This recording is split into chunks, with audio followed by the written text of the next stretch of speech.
오늘 우리가 들여다볼 이야기는요, 한 왕비에게 내려진 독배, 그리고 그 독배 한 잔이 어떻게 조선 전체를 피로 물들였는지, 바로 그 비극적인 패비 윤씨 사건에 대한 겁니다.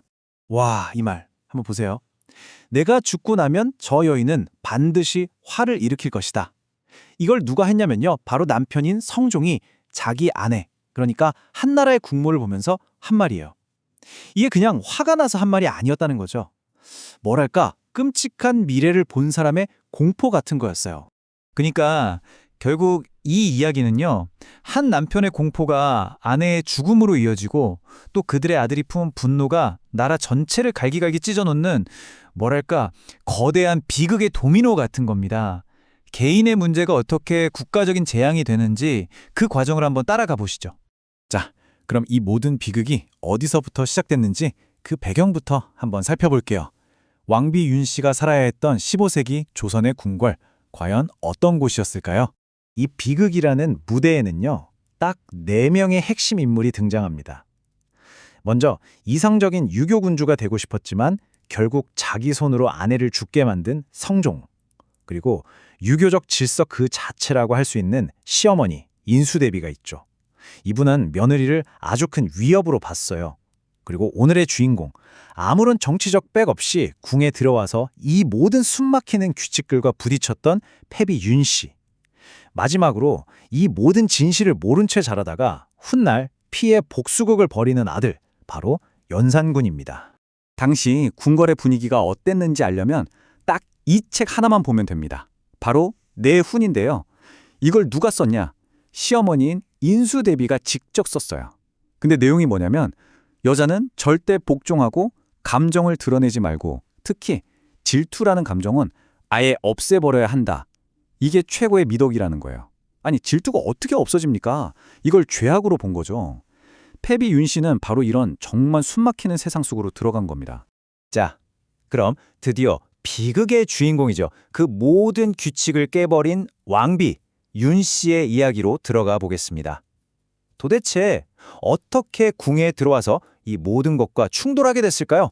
와, 진짜 그녀의 인생 궤적을 보면요, 완전 롤러코스터예요. 보세요. 1473년에 그냥 평범한 후궁으로 입궁했는데 딱 3년 만에 왕비가 됩니다. 왜냐? 오히려 정치적인 배경이 없어서 외척 걱정이 없어서 발탁된 거예요. 심지어 그 해에 바로 아들까지 낳죠. 바로 훗날의 연산군. 이제 뭐 최고의 자리에 오른 거잖아요. 근데 그 영광이 1년도 채 가지 못했다는 게 비극의 시작입니다. 바로 1477년에 왕의 신뢰를 그냥 산삼조각 내버리는 결정적인 사건이 빵 터집니다. 첫 번째가 독약 사건. 아니, 왕비의 거처에서 비상, 그러니까 지금의 비소 같은 맹독이랑 사람 저주하는 책이 발견된 거예요. 근데 여기서 끝이 아니에요. 이걸로 다른 후궁들을 모함하려고 익명의 편지를 조작했는데 이게 딱 걸린 겁니다. 알고 보니 자작극이었던 거죠. 근데 여기서 진짜 중요한 포인트가 있어요. 신하들이 왕비 마마를 살려주십시오라고 한 게 아니에요. 원자, 그러니까 다음 왕의 어머니를 살려주셔야 합니다라고 한 거죠. 순전히 아들 때문에 살아남은 거예요. 목숨은 건졌지만 남편이 성종의 마음속에서 그녀는 이제 사랑하는 아내가 아니라 의심스럽고 끔찍한 존재가 되어버린 거죠. 이때부터 사랑은 완전히 증오로 바뀝니다. 자, 이제 정말 돌이킬 수 없는 강을 건너는 파멸의 마지막 단계로 들어갑니다.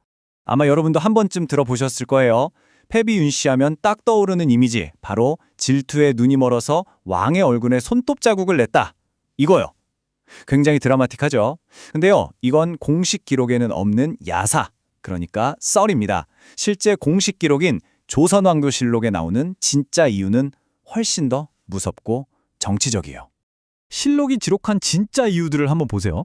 왕한테 당신의 흔적을 싹 다 지워버리겠다고 위협하고 왕실 내부에 불화를 적은 가짜 편지를 몰래 자기 집으로 보내려고 했어요. 이건 뭐 내부 고발 수준이죠.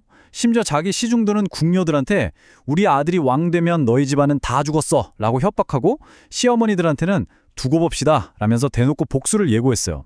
이게 그냥 질투심으로 보이나요? 아니죠. 이건 왕권 자체에 대한 정면 도전이었던 겁니다. 자, 여기서 아까 맨 처음 해봤던 그 말이 다시 나옵니다. 저 여인이 살아있으면 내가 죽고 나서 반드시 재앙이 될 거다. 성종의 공포가 이제 그게 달한 거죠. 이건 그냥 벌을 줘야겠다가 아니에요. 미래의 재앙을 막기 위해 지금 뿌리를 뽑아야 한다는 일종의 예방적 살인이었던 겁니다. 결국 1482년 이 비극은 끝을 맺습니다. 그런데 마지막이 너무 허무해요. 왕이 보낸 내관이 돌아와서 전혀 뉘우치지 않고 있습니다라고 거짓말을 해버린 거예요. 이 조작된 보고 하나가 마지막 방아쇠가 된 거죠. 결국 왕은 독약을 내립니다.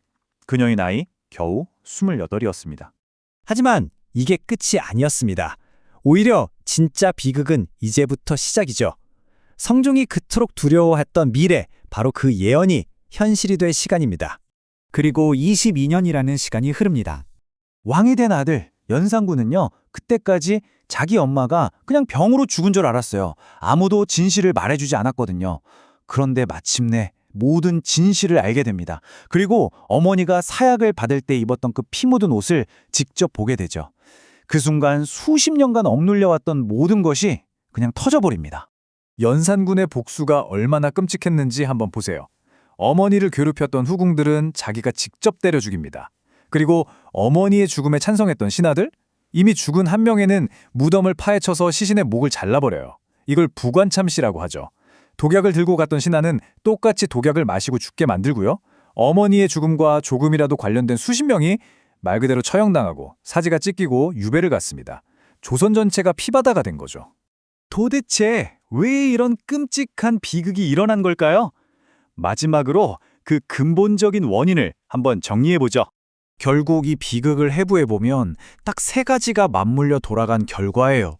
첫째, 질투는 죄악이다 라고 말하는 여자의 감정 표현을 조금 더 용납하지 않았던 이 숨막히는 시스템. 둘째, 왕의 마음이 떠났을 때 그녀를 지켜줄 힘 있는 집안, 즉 정치적인 백이 전혀 없었다는 점. 그리고 마지막으로 정말 어이없게도 한 아랫사람이 무서워서 했던 그 단 한 번의 거짓 보고, 이 3가지가 합쳐지면서 거대한 재앙이 된 겁니다. 이 패비 윤 씨의 이야기는 결국 우리에게 이런 질문을 던지는 것 같아요. 절대적인 권력을 가진 세상에서 복수라는 감정은 과연 어디까지 갈 수 있을까요? 한계라는 게 과연 존재할까요? 한 사람의 억울한 죽음이 수십 년 뒤 아들의 손을 통해 나라 전체를 피로 물들인 이 사건은 정말 많은 생각을 하게 만듭니다.